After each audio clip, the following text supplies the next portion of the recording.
Bueno, estamos en la lección 74 y la 17 de Romanos. Llevamos 17 semanas estudiando el libro de Romanos, que es algo así como la joya del Nuevo Testamento, porque ahí está contenido, digamos que una síntesis y una explicación completa del Evangelio de Cristo.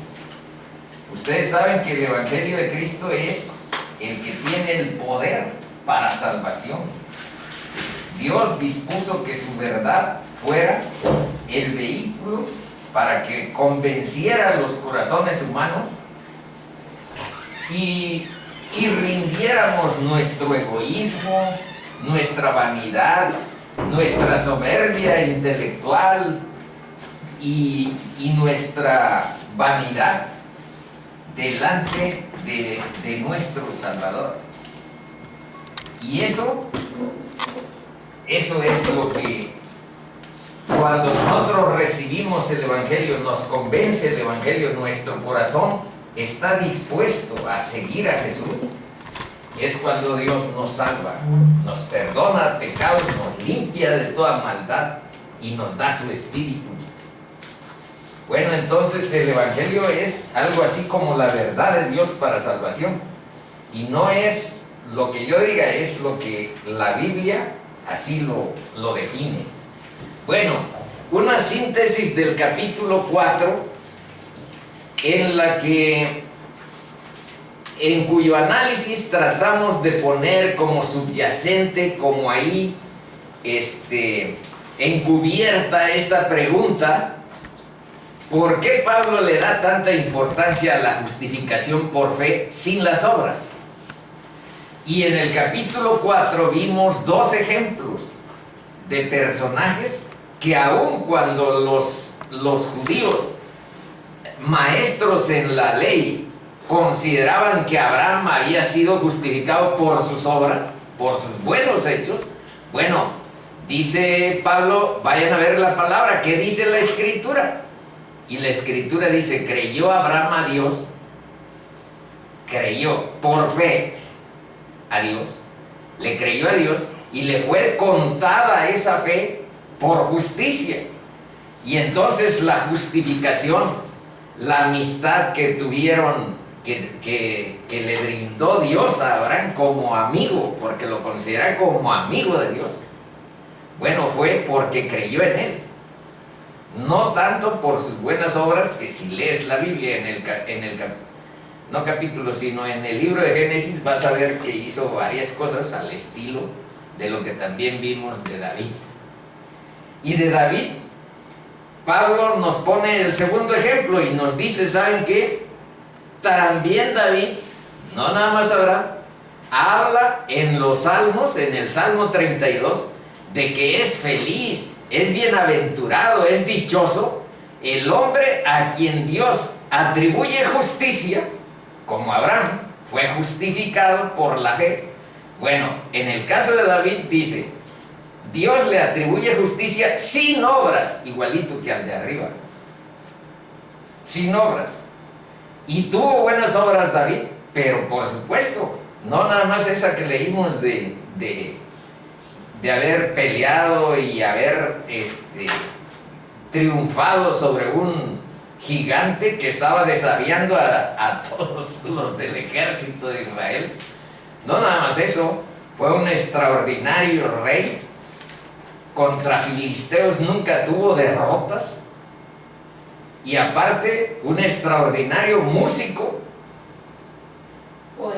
poeta, un extraordinario poeta. Más de la mitad de los salmos, si ven ahí, son de David. Sí. Entonces el libro de los Salmos es casi de David. Es un poeta, un músico, un gran rey.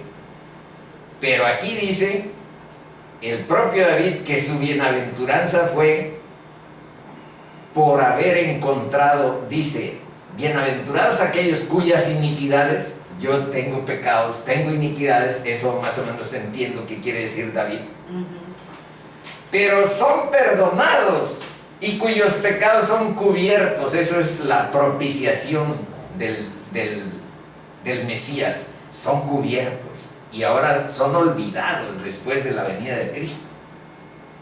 Eso dice la Biblia.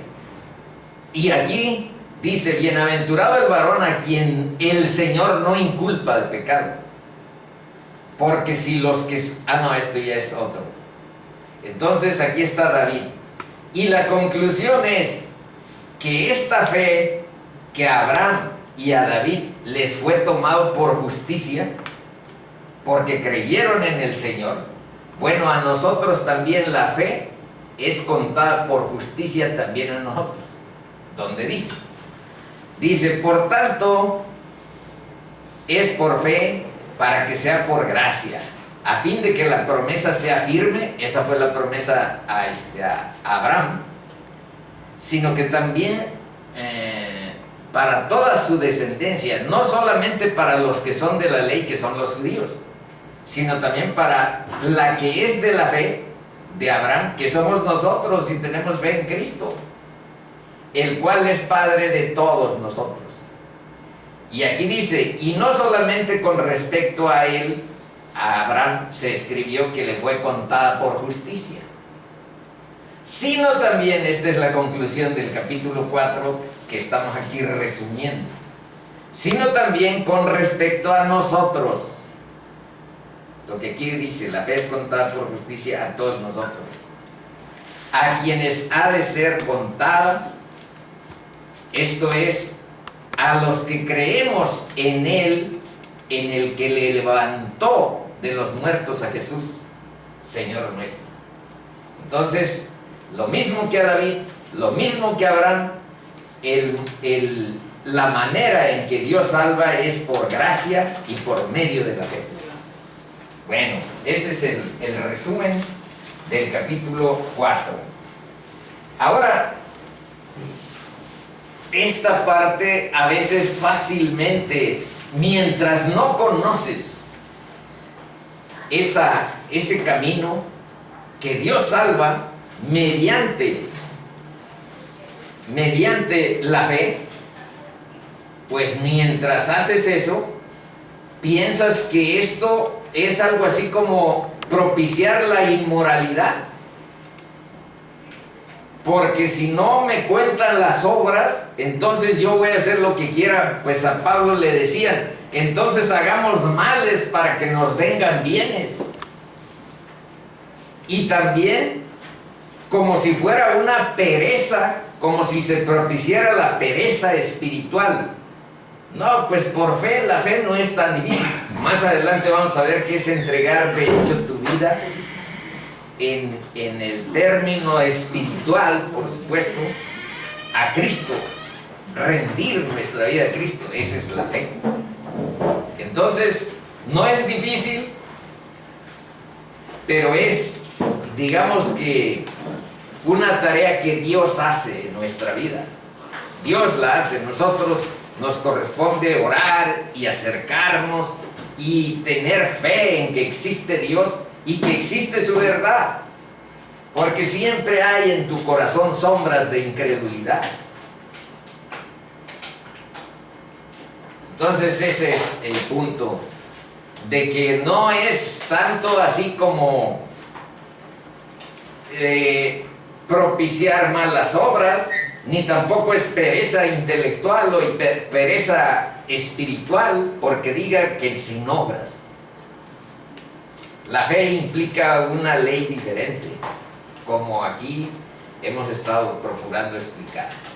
Pero ahora en el capítulo 5 es mucho más glorioso, mucho más radiante que los anteriores, porque a partir del capítulo 5 nos cuenta Pablo cuáles son los resultados de la justificación, cuáles son, digamos que, los aspectos prácticos de nuestra vida, a donde nos llega la bendición de Dios a los que estamos justificados por Cristo, por la fe en Cristo.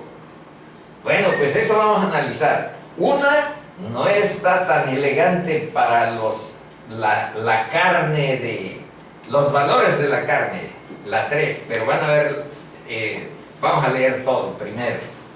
Dice, justificados pues por la fe, este es el primer resultado.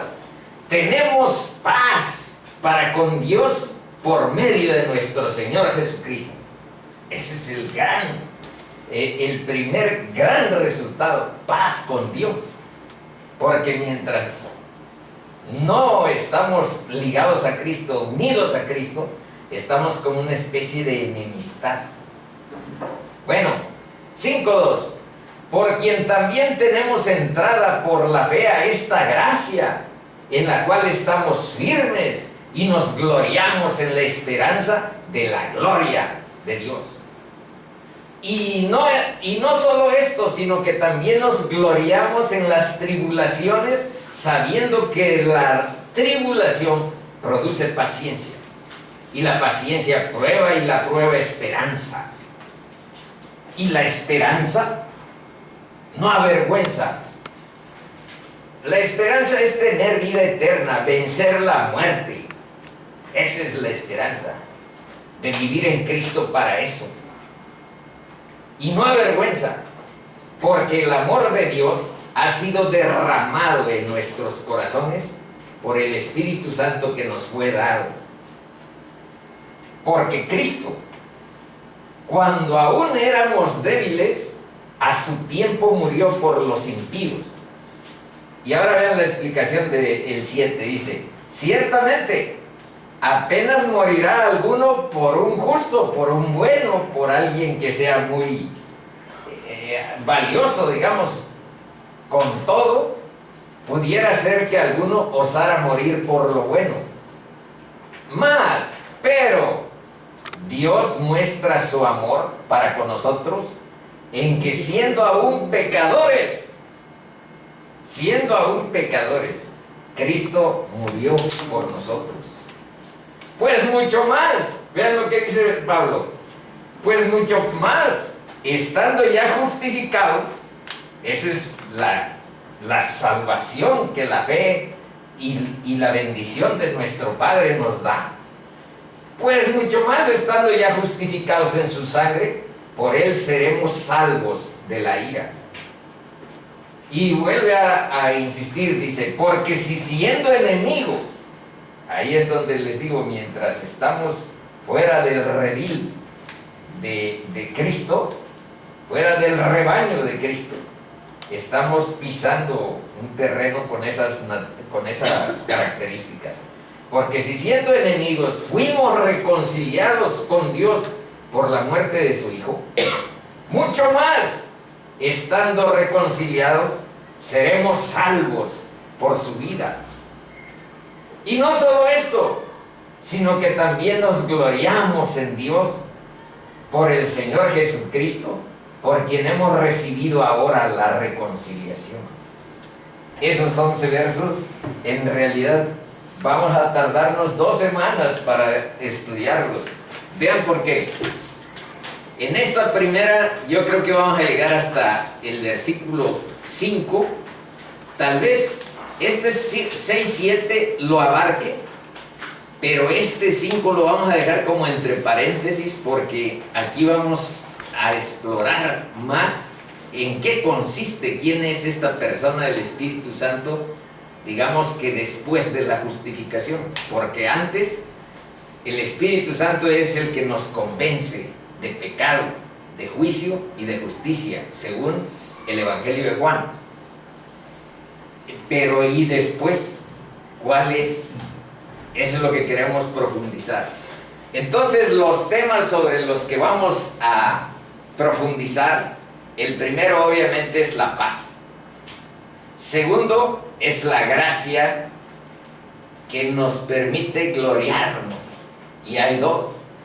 Y luego que a nadie le gusta pero lo vamos a analizar. Dice que también nos gloriamos en las tribulaciones. Dios deja que nosotros tengamos algunas tribulaciones para producir en nuestro carácter paciencia, en este caso. Este componente de la prédica del estudio, todos lo rehuyen, todos lo omiten, todos lo ocultan, o procuran encubrir o suavizar, pero así está, y así lo tenemos que asumir. Y vamos a ver qué significado tiene dentro del carácter de Dios, que es amor, dentro del carácter de Dios, que es misericordia, que es compasión por su pueblo. Bueno, si a su propio Hijo nos mandó para salvarnos, el carácter de Dios no puede ser otro. Pero vamos viendo cuál es su significado sin tratar de ocultar. Bueno, primero la paz.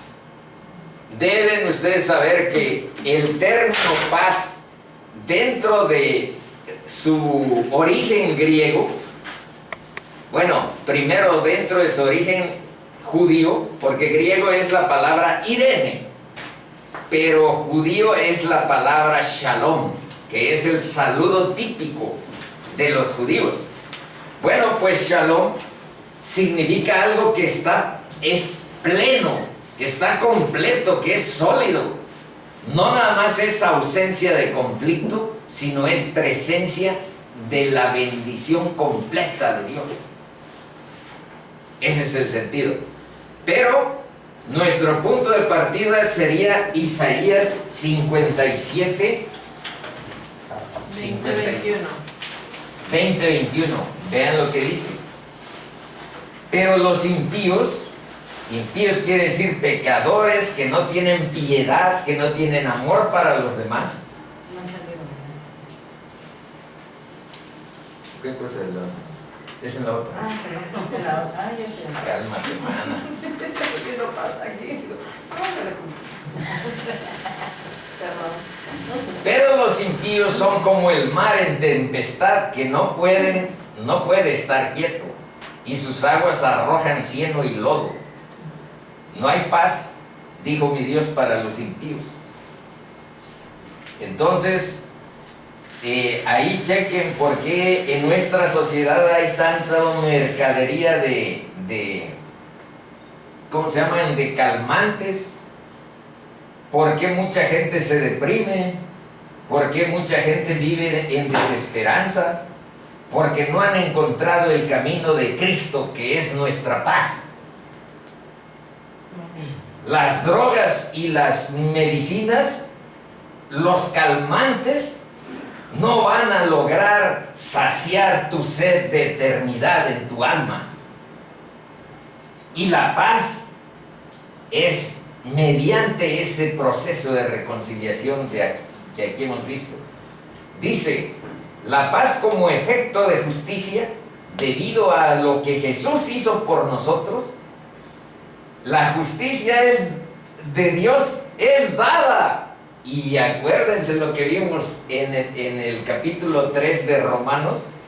Esta justicia de Dios es dada a todo aquel que cree gratis.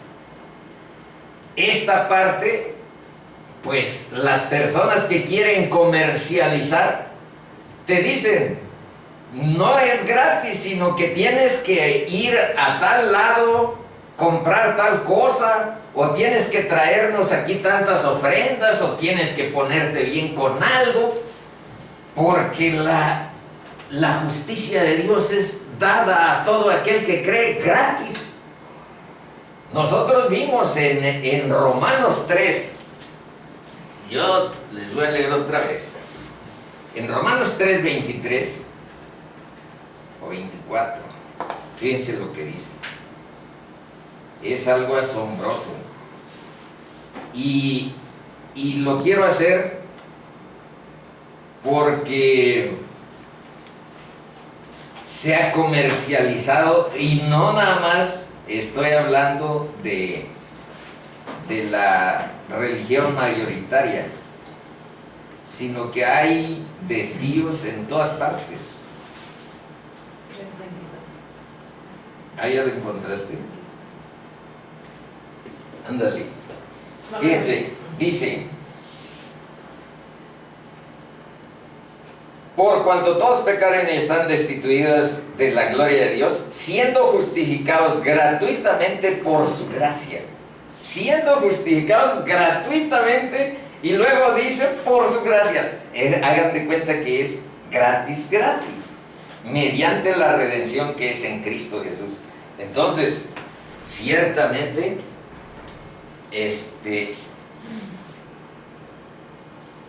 así es, dice, la justicia de Dios es dada a todo aquel que cree.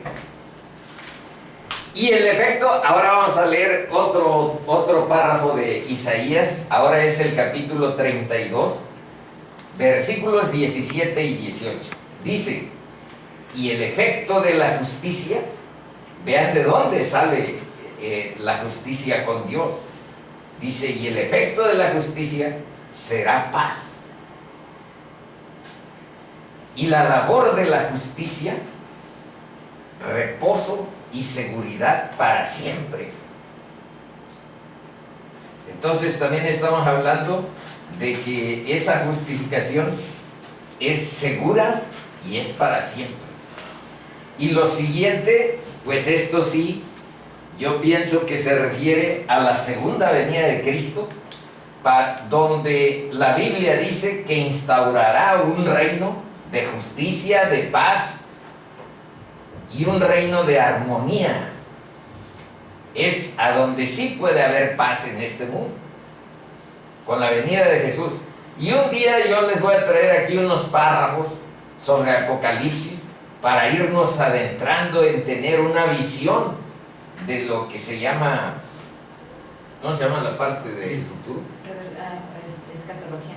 Ándale, una visión escatológica de cuál es nuestro futuro, cuál es el futuro de la tierra, cuál es el futuro de la humanidad, desde la perspectiva bíblica, por supuesto. Porque ahí verán que estas cosas que el mundo dice sobre el calentamiento global y que es por producto de nosotros, una parte obviamente es antropogénesis, pero otra es Dios actuando, Dios guiando, Dios finiquitando un proceso con nosotros. Entonces a veces hay necesidad de visualizar esa parte escatológica del futuro, y aquí hay un flashazo. Dice, y mi pueblo habitará en morada de paz, en habitaciones seguras y en recreos de reposo. Ahora vamos a analizar un poco que la figura de Cristo está ligada a la paz espiritual. Vamos a ver algunas partes. Primero, un anuncio que está recogido en el Evangelio de Lucas 1, en el versículo 79, dice que su venida es para dar luz a los que habitan en tinieblas y en sombra de muerte, para encaminar nuestros pies por caminos de paz. Y en Lucas 2:14 está lo que los coros de ángeles estuvieron cantando con la venida del Redentor. Gloria a Dios en las alturas y en la tierra paz. Vean, ahí está paz, buena voluntad para con los hombres. Eso es Cristo. La buena voluntad de Dios para con los hombres y nuestra posibilidad de reconciliación y de paz con Dios, a pesar de nuestros pecados, a pesar de lo que hemos hecho mal en la vida. Isaías 9, 6, 7. Isaías fue un profeta que vivió 700 años antes de Cristo. 700 años. Ahora vean cuál fue su profecía respecto a la venida de Jesús.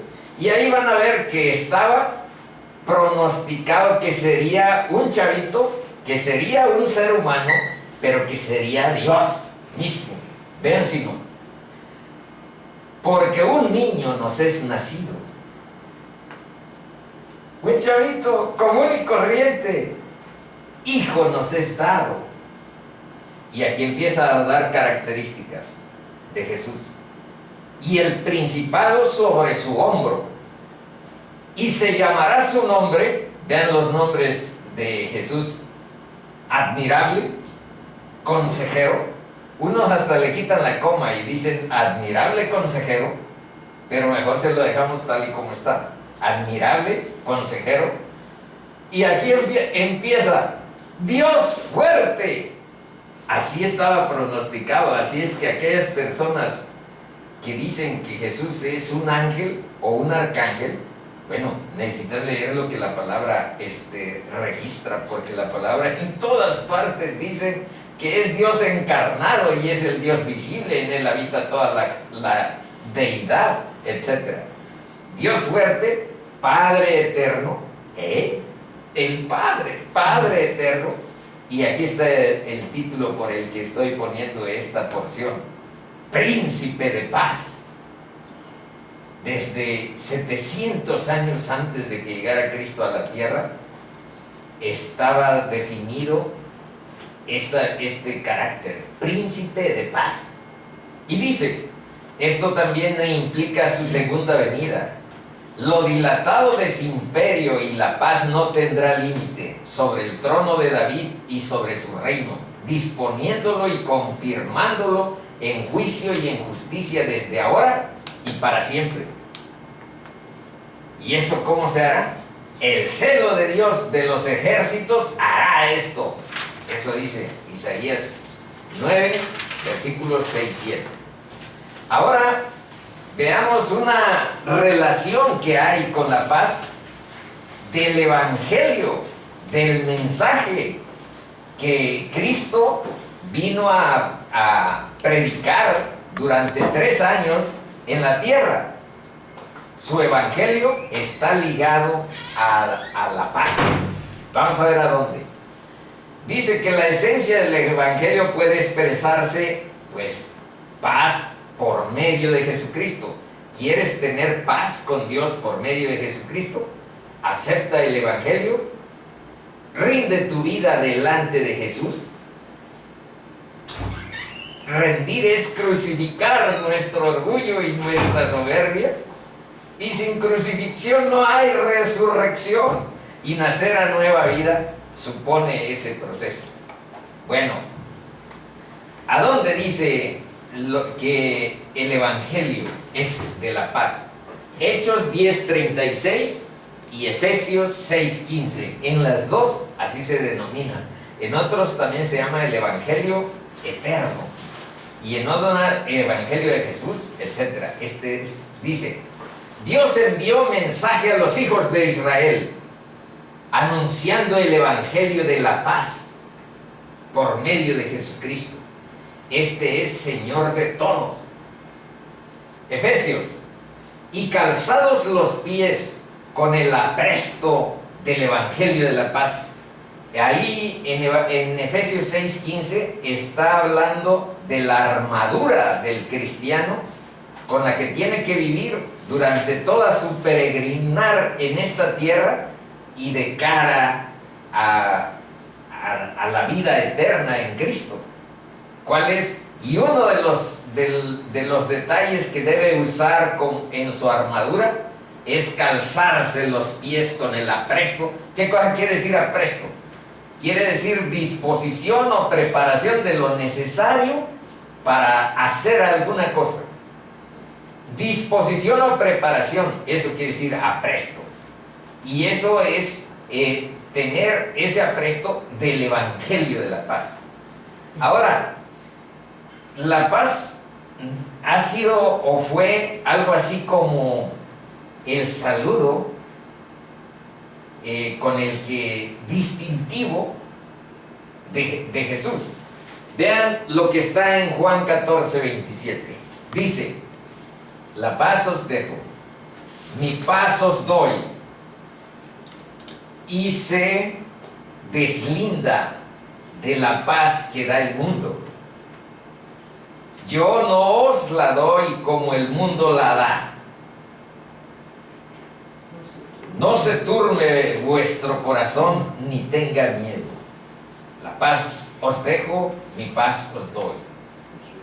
Bueno, Ahora dice, la paz es resultado de la reconciliación con Dios. Y aquí vamos a ver dos de las porciones que son más densamente teológicas para enseñarnos cosas muy importantes. Segunda de Corintios 5:18 dice, y todo esto proviene de Dios, quien nos reconcilió consigo mismo. Vean de dónde viene. Nos reconcilió consigo mismo por Cristo y nos dio el misterio de la reconciliación. Y ahora dice en Efesios 2, del 14 al 18, que Él es nuestra paz. De plano está declarado así. Dice, porque Él, Jesús, es nuestra paz. Él es nuestra paz. Que de ambos pueblos, y aquí hace mención a varios detalles, aquí se refiere a los judíos y a los gentiles. Ya no se necesita a uno convertir al judaísmo mediante el seguimiento de los ritos, el seguimiento de las ordenanzas de la ley, etc. Ni los judíos necesitan convertirse en gentiles. Vean lo que dice. Derribando la pared intermedia de separación, antes dijo que de ambos pueblos, gentiles y judíos, hizo uno, derribando la pared intermedia de separación, aboliendo en su carne las enemistades. La ley, incluso la ley aquí dice que está abolida en su aspecto ceremonial, y también digamos que está ya hacia atrás el aspecto civil que regulaba la vida política del pueblo de Israel. Entonces esos aspectos ya no tienen vigencia porque fueron cumplidos en Cristo. Especialmente lo ceremonial, que tiene que ver con sacrificios, con holocaustos, con ritos, etc. Bueno, Él abolió en su carne, dice, y la ley de los mandamientos expresados en ordenanzas, para crear en sí mismo de los dos un solo y nuevo hombre. Somos nuevas creaciones en Cristo Jesús. No somos judíos, no somos gentiles, somos una nueva creación, haciendo la paz y mediante la cruz reconciliar con Dios a ambos en un solo cuerpo, matando en ella las enemistades.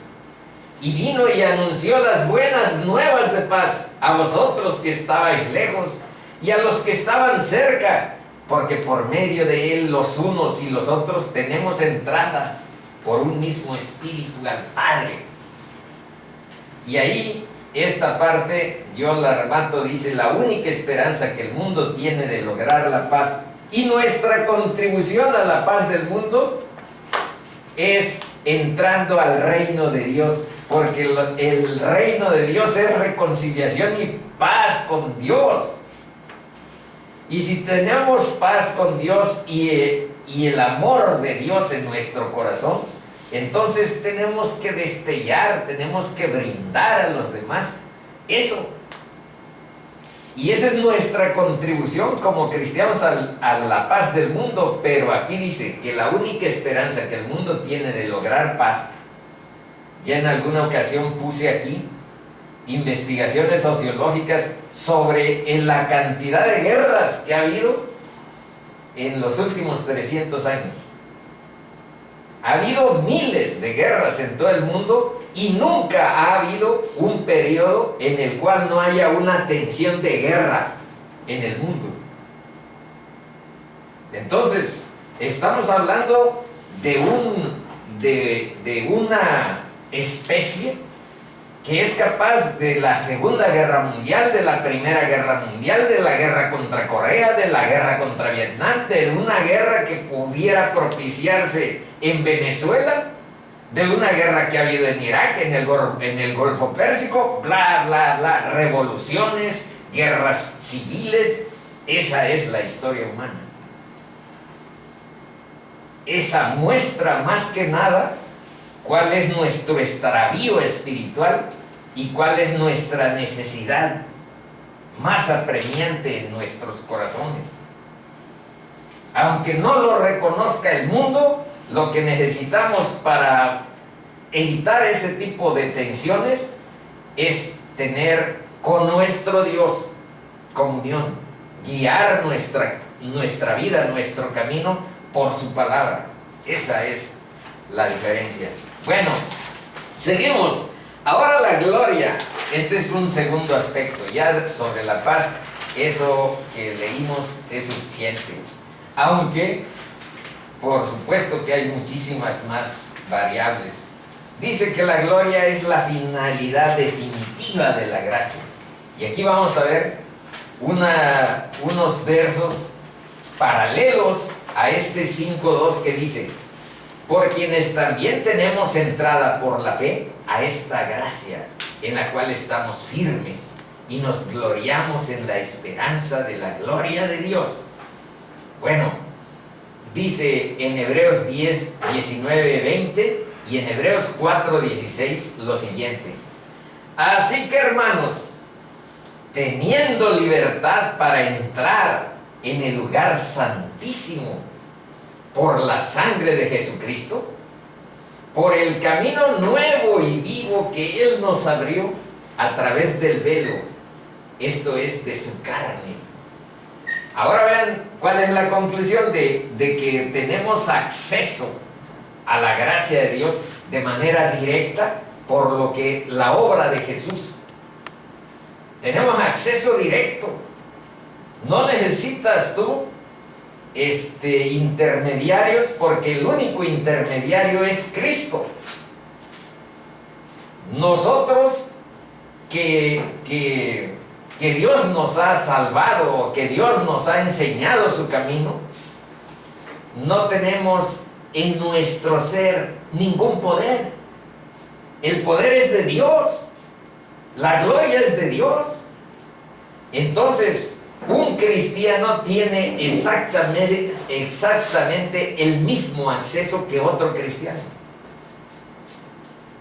Si vamos a orar por Mirna, lo haremos con mucha fe, pidiendo a Dios un milagro para restaurar su salud. Pero lo que quiero decir es que lo puede hacer Noemí, lo puede hacer Sara, lo puede hacer Rafa, lo puede hacer cualquiera que ha tenido reconciliación con nuestro Padre. Esa es lo que aquí. Acerquémonos pues, dice, confiadamente al trono de la gracia para alcanzar misericordia y hallar gracia para el oportuno socorro. Tenemos libertad, tenemos libre acceso, tenemos un camino nuevo y vivo que Él nos abrió, y podemos confiadamente acercarnos al trono de la gracia para alcanzar misericordia y hallar gracia para el oportuno socorro. Eso es lo que dice a propósito de que estamos firmes en la gracia. Bueno, en la segunda de Tesalonicenses 2, 14, dice: a lo cual, aquí vamos a hacer unas menciones acerca de la gloria como la finalidad de la gracia. Vean el sentido de la esperanza y por qué Pablo dice que la esperanza no avergüenza. A pesar de que tengamos una cultura científica y del materialismo que nos rodea y de que nos dicen de una y otra manera: no hay más que esta vida y punto, de lo demás no hay nada. Bueno, Jesús sería muy mentiroso, porque en todas las ocasiones nos ha enseñado otra cosa. Sería un gran fraude todo lo que nosotros hemos estado aquí en 70 y tantas semanas mencionando. Sería una gran mentira institucionalizada por todos los cristianos, y entonces pues el materialismo entonces la verdad relativa, entonces ese oscurantismo, esa ceguera espiritual que nos rodea, sería la verdad, pero no lo es. Se los dice alguien que conoció ese camino y que fue educador del camino del mundo para enseñar que es una verdad relativa y que esto es todo lo que tenemos, hasta que Dios me abrió, me quitó la venda y me enseñó su camino. Y su camino es su palabra, no es ningún misterio. Su camino es Cristo. Lo podemos sintetizar rápidamente. No es algo oculto, no es algo como críptico, como que uno puede ministrar o uno puede administrar de una manera tenebrosa, porque hay qué cosas tan especiales. La verdad está abierta y Cristo Jesús también. Sus brazos están abiertos para recibir en arrepentimiento y fe a todos los que tienen buen corazón y disposición para seguirle. Ese es el gran misterio. Por supuesto que lo tiene, pero lo que quiero decir, no hay nada oculto. Todo lo que Jesús vino a hacer, nosotros lo gritamos y lo predicamos desde las azoteas. Abierto y libre está el acceso y el camino. Es lo que estamos viendo. Pero hablemos de la gloria, a lo cual os llamó mediante nuestro evangelio para alcanzar la gloria de nuestro Señor Jesucristo. Segunda de Timoteo 2:10. Por tanto, todo lo soporto por amor de los escogidos, para que ellos también obtengan la salvación que es en Cristo Jesús, con gloria eterna. Colosenses 1:27 dice: a quien Dios quiso dar a conocer las riquezas de su gloria, de este misterio entre los gentiles, que es Cristo en vosotros. Vean lo que es Cristo: la esperanza de gloria. Primera de Tesalonicenses 2:12. Y nos encargábamos, y os encargábamos, que anduvieseis como es digno de Dios, que os llamó. Primero vean qué cosa está: a su reino y gloria. Entonces ese es el camino, el llamado de Dios a su reino. Pues, ¿qué creen que rezamos con el Padre nuestro? Venga a nosotros tu reino, hágase tu voluntad. Eso es el reino de Dios en nuestra vida. Y la gloria es nuestra esperanza y es la perspectiva que Cristo, un poco más adelante también vamos a ver algo sobre que vino a vencer la muerte para nosotros. ¿Dónde está tu aguijón? Por ahí dice. Por último, acerca de la gloria, vemos Filipenses 3:21, el cual transformará el cuerpo de la humillación nuestra. Aquí le llama de humillación a quienes tenemos culto al físico. Pues no nos gustará, pero la carne tiene muchas debilidades y desde el punto de vista espiritual siempre nos lleva hacia un horizonte no tan bueno. Entonces dice: el cual transformará el cuerpo, por muy atleta que seas, de la humillación nuestra, porque este cuerpo ni siquiera puede resistir el gozo de la presencia de Dios en nuestra vida. Cuando Dios te toca un poco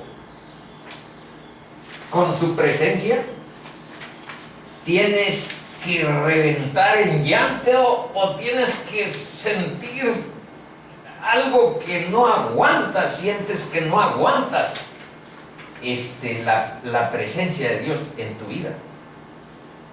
Entonces necesitamos un cuerpo glorificado como el de Jesús, y eso es lo que dice la Biblia que Dios nos dará. Dice: el cual transformará el cuerpo de la humillación nuestra para que sea semejante al cuerpo de la gloria suya. ¿Y de dónde va a salir eso? Vean de dónde dice la Biblia. Por el poder en el cual puede también sujetar a sí mismo todas las cosas. No nada más Él las creó, Él las sostiene y las mantiene. Esto que nos rodea, creación suya, necesita de su presencia para mantener el cosmos. Bueno, y con ese poder hará la transformación de nuestro ser. Eso dice. Bueno, página 6 y ya vamos por ahí avanzando. Nos gloriamos una de las partes de estos versos que estamos analizando está que nos gloriamos en la esperanza de la gloria de Dios, y aquí nos gloriamos en las tribulaciones. Bueno, vamos a ver un poco acerca de ese término. No se trata de algo futuro,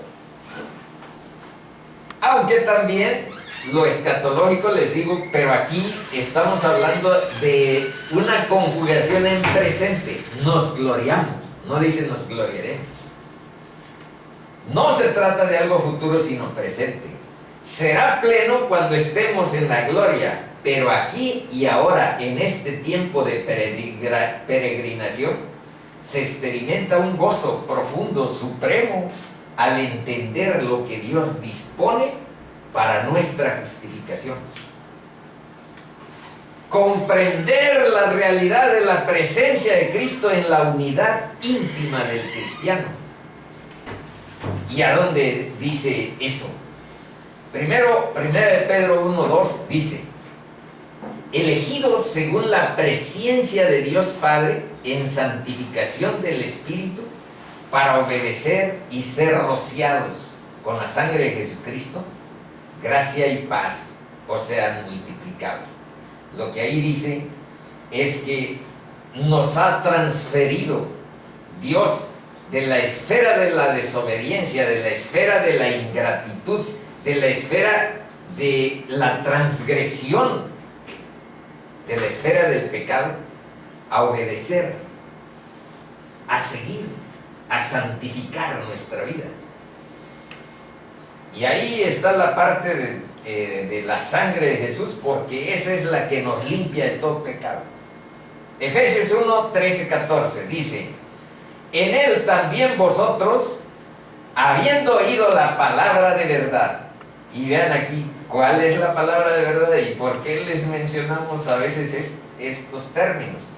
Dice: habiendo oído la palabra de verdad, el evangelio de vuestra salvación. Ese es. Y habiendo creído en él, esta es el anticipo que tenemos. Vean: fuisteis sellados con el Espíritu Santo de la promesa, que es las arras, que es el anticipo, que es como el enganche. Eso quiere decir arras. Es un anticipo que se paga de nuestra herencia, o un anticipo de promesa en el caso de los novios. Son las arras de nuestra herencia hasta la redención de la posesión adquirida para la alabanza de su gloria. Y ahora vean aquí algo de eso que ya los que crecimos en una filosofía materialista, en una filosofía secular, bueno, ya esto nos sonaba, porque a mí ahora me suena glorioso, me llena de esperanza mi corazón. Pero vamos a ver qué dice. En un momento, en un abrir y cerrar de ojos a la final trompeta, porque se tocará la trompeta, y los muertos serán resucitados incorruptibles. Y si estamos vivos, esto es lo que hay que entender, lo que sirve. Si vamos a estar vivos cuando venga Jesús, nosotros seremos también transformados. Los muertos resucitarán y los que estén vivos serán transformados de este cuerpo de la humillación lo que acabamos de decir, de leer, a otra naturaleza. Dice, porque es necesario que esto corruptible se vista de incorrupción y esto mortal se vista de inmortalidad. Y cuando esto corruptible se haya vestido de incorrupción y esto mortal se haya vestido de inmortalidad, entonces se cumplirá la palabra que está escrita. Y está escrita en otra parte de la Biblia, esto que voy a leer. Sorbida es la muerte en victoria. ¿Dónde está, oh muerte, tu aguijón? ¿Dónde, oh sepulcro, tu victoria? Ya que el aguijón de la muerte es el pecado, y el poder del pecado la ley. Mas gracias sean dadas a Dios, que nos da la victoria sobre la muerte, la victoria sobre el pecado, por medio de nuestro Señor Jesucristo. Esa parte es importante. Ahora un breve esquema. Dice, creer para salvación es un acto o de disposición, o un acto de fe, como le quieren llamar, de disposición íntima, que tiene que ver con la aceptación del Evangelio, que tiene que ver con la recepción de Cristo como Salvador y Señor de nuestra vida, y como una entrega incondicional y sin reservas sobre lo que yo les